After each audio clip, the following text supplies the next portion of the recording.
Hello students, अभी कुछ दिन पहले आपको पता है मेरे साथ क्या हुआ? मैं मार्केट गया था कुछ सामान लेने के लिए। वहां मैंने देखा कि एक अंकल की कार खराब हो गई है। अब वो अंकल बहुत परेशान हो रहे थे। तो as a good human being मैंने सोचा कि मैं उनकी हेल्प कर दूं।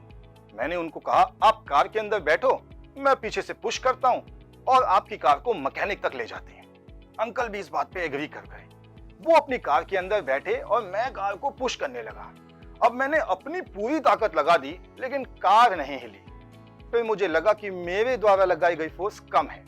मैंने आसपास के 2-3 लोगों को बुलाया। हम सबने मिलकर फिर फोर्स लगाई और वो कार मूव करने लगी। ऑल्दो कार की स्पीड बहुत कम थी, लेकिन कार मूव कर रही थी। अब जैसे तैसे हम अंकल की कार को मैकेनिक तक ले गए। मैकेनिक तक ले जाने के बाद अब हम वापस आ गए। अब यहां से एक नया टर्म आपके सामने आ गया, फोर्स। क्या होता है ये फोर्स?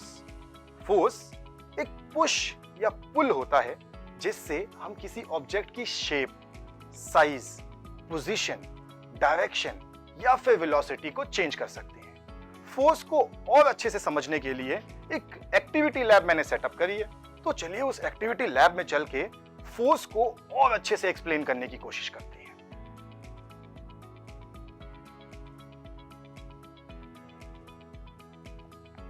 हम आ गए हैं अपने एक्टिविटी सेटअप में। तो आज कुछ चीजें मैं आपके सामने लेके आया हूं जिससे हम फोर्स के इफेक्ट्स को समझेंगे और फिर इन्हीं इफेक्ट से मैं आपको एक्सप्लेन करूंगा कि फोर्स को डिफाइन कैसे करते हैं। तो हमारे पास एक आटे का बॉल है, एक स्पॉन्ज बॉल है, एक ये टॉय है और एक है ये क्यूबॉइड। तो इफेक्ट्स ऑफ फोर्स समझ लेते हैं। ये स्पॉन्ज बॉल है। आप सब इस स्पॉन्ज बॉल से तो पहले खेले हुए हैं ना। इस स्पॉन्ज बॉल पे अगर मैं फोर्स लगाऊं, देखा आपने, फोर्स लगाने पर स्पॉन्ज बॉल की शेप और साइज में चेंज आया। ऐसे ही ये आटा मैंने रखा हुआ है। इस आटे में अगर मैं फोर्स लगाऊं, इसकी तो शेप चेंज हो गई। यानी कि फोर्स लगाने पर शेप और साइज दोनों चीजें चेंज हो सकती हैं। ऐसे ही ये टॉय कार है। इस टॉय कार पर अगर फोर्स लगाया जाए तो इसकी पोजीशन चेंज हो गई। ये पहले यहां थी और ये यहां से यहां चली गई। साथ ही साथ चेंज हुई इसकी डायरेक्शन और इसकी वेलोसिटी। तो वेलोसिटी में चेंज, डायरेक्शन में चेंज, स्पीड में चेंज, शेप में चेंज, साइज में चेंज, ये सारे चेंजेस फोर्स की वजह से होते हैं। ये क्यूब आपको दिख रहा है, इस क्यूब को उठा के यहां रख दिया गया। तो जब ये इफेक्ट आया, ये सिर्फ उस वजह से आया जो फोर्स इसके ऊपर लगाई गई। तो अब फोर्स के इफेक्ट्स क्या क्या हुए? Change in shape, change in size, change in position, change in direction और चेंज इन वेलोसिटी। तो एक बार क्विकली फोर्स को डिफाइन कर लेते हैं।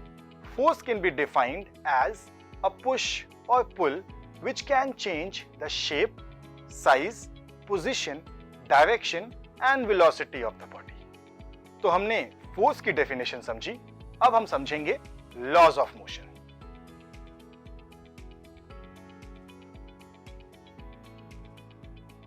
आपको याद है ना, जब मैं मार्केट गया था और वो अंकल की कार खराब हो गई थी जिस पे मैंने फोर्स लगाई थी, तो वो कार वहां खड़ी है। अब ये सोचिए कि मैं उन अंकल की हेल्प ना करूं और कोई भी उन अंकल की हेल्प ना करे, तो वो कार तो वहीं खड़ी रहेगी, नेक्स्ट डे भी वहीं खड़ी होगी, उससे नेक्स्ट डे भी वहीं खड़ी होगी। यानी अगर किसी ऑब्जेक्ट पर बाहर से कोई फोर्स ना लगाया जाए तो ऑब्जेक्ट की जो स्टेट है वो वैसे की वैसे ही रहती है। जैसे कार स्टेट ऑफ रेस्ट में थी तो वो स्टेट ऑफ रेस्ट में ही रही जब तक कि उस पर बाहर से कोई फोर्स नहीं लगाया गया। आज सुबह जब मैं घर से चला तो मैंने एक पानी का ग्लास टेबल पे रख दिया। अब अगर मेरे घर का कोई मेंबर उस पानी के ग्लास को ना हटाए तो वो ग्लास शाम तक वहीं का वहीं होगा। ये है हमारा first law of motion. Law कहता है that an object at rest will remain in rest while an object in motion will remain in motion until an external unbalanced force is not applied on the object to change its state of rest or motion। मतलब जो object चल रहा है वो चलता रहेगा और जो ऑब्जेक्ट रुका हुआ है वो रुका रहेगा जब तक कोई एक्सटर्नल फोर्स उस ऑब्जेक्ट पे ना लगाया जाए।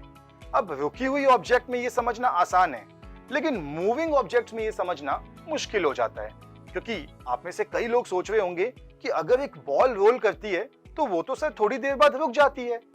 ऐसा इसलिए होता है क्योंकि कुछ इनविजिबल फोर्सेस होती हैं जो ऑब्जेक्ट पर हमेशा लगती हैं, जैसे एयर रेजिस्टेंस, ग्रेविटी और फ्रिक्शन।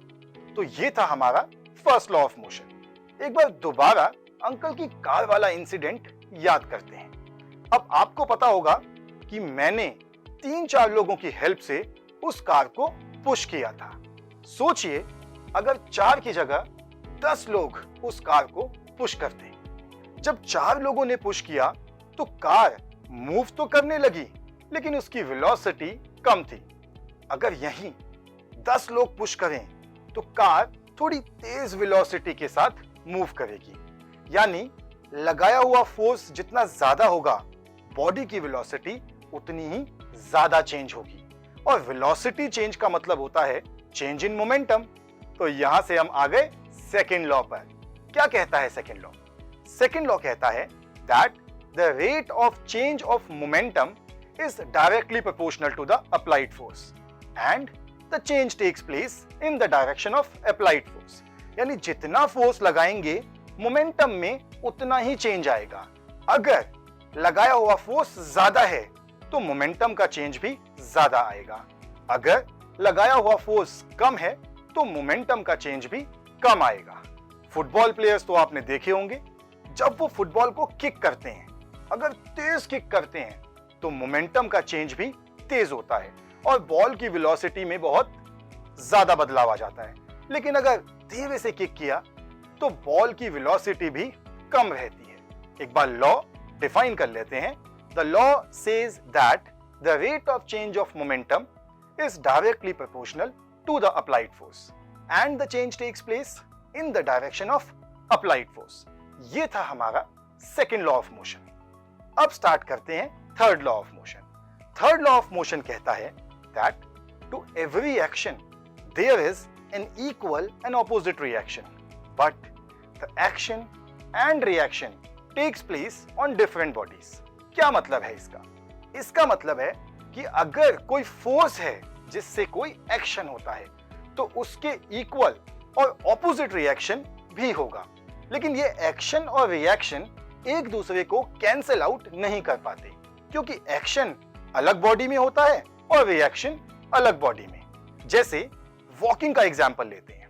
जब हम वॉक करते हैं तो वॉक करते हुए हम ग्राउंड को पुश करते हैं और ग्राउंड उतनी ही फोर्स के साथ वापस हमें पुश करता है, जिससे हम आगे बढ़ते हैं। बोट से जंप करने का एग्जांपल भी इसी का है। जब हम बोट से जंप करते हैं तो हम बोट को पीछे की तरफ पुश करते हैं और हम खुद बोट से बाहर आ जाते हैं। ऐसे ही जब रॉकेट लॉन्च होता है तो रॉकेट के नीचे से गैसेस निकलती हैं और रॉकेट खुद ऊपर चला जाता है। तो ये एक्शन और रिएक्शन फोर्सेस का एग्जाम्पल है। एक बार हम क्विकली तीनों लॉस को डिफाइन कर लेते हैं। फर्स्ट लॉ ये कहता है that an object at rest will remain in rest while an object in motion will remain in motion until an external unbalanced force is not applied on the body। Second law कहता है the rate of change of momentum is directly proportional to the applied force and the change takes place in the direction of applied force। और third law कहता है to every action there is an equal and opposite reaction, but the action and reaction takes place on different bodies। Thank you।